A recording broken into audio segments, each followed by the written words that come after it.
Hello పోతినా మాట్లాడడానికి రెడీగా ఉన్నావా?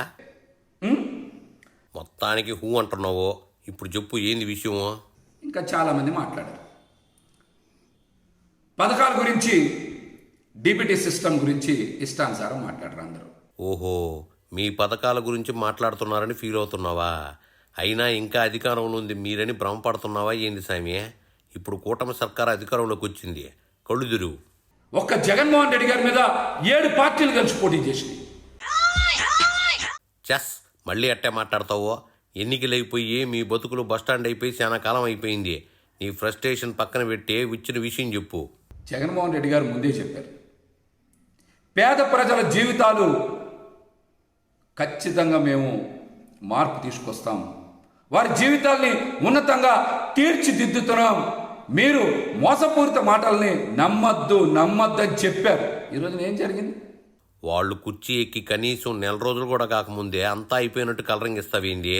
మనం కూడా చూశారు కదా, ఉచిత ఇసుక అంటే మీ ఇంటి ముందు పోయమంటారా అని అడిగారు చంద్రబాబు నాయుడు గారు. బాబు అన్న దాంట్లో తప్పే ఉంది. ఇసుకని ఉచితంగా ఇంటి ముందు పోస్తానని బాబు చెప్పాడా చెప్పు? మరి ఆ రోజే చెప్పపోయారా?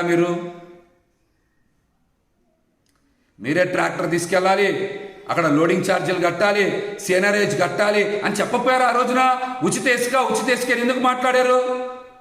మీరు కూడా మద్య నిషేధం అని కబుర్లు చెప్పి నాసి రకం మద్యం విపరీతంగా తెచ్చారుగా పోతినా. తల్లికి వందనానికి కూడా అందరి తల్లులకి ఇయ్యం, కొంతమంది తల్లులకే ఇస్తాం, కొంతమంది బిడ్డలకే ఇస్తాం, విద్యార్థులకే ఇస్తామని షరతులు వర్తిస్తాయని ముందే చెప్పకపోయారా? మరీ వీడియోలు పెట్టారు, 1, 2, 3, 4 ఏళ్ళకు 15 అని చెప్పి ఇవాళ పంగనామాలు పెడతాను. మీరు ఆ పథకం పెట్టింది. అమ్మకు వందనంపై విధి విధానాలు ఇంకా రిలీజ్ చేయకముందే నువ్వేం తిట్ట మాట్లాడుతున్నావో? ఈ రోజున మీరు కూడా జగన్మోహన్ రెడ్డి గారి లాగానే బటన్ నొక్కి నేరుగా తల్లుల ఖాతాలోకి పంపించే విధంగానే జీవో నమోదు చేసింది. అంటే జగన్మోహన్ రెడ్డి గారి విధానాన్నే మీరు కూడా కొనసాగిస్తూ ఉన్నారు.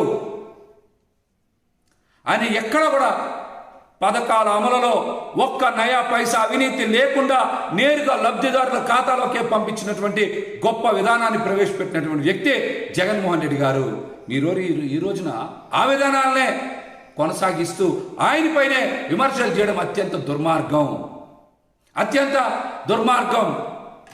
మీ జగన్ కూడా పింఛన్ నుంచి ఆరోగ్యశ్రీ వ్యాధుల పెంపు వరకు బాబు విధానాన్ని కాపీ కొట్టాడుగా.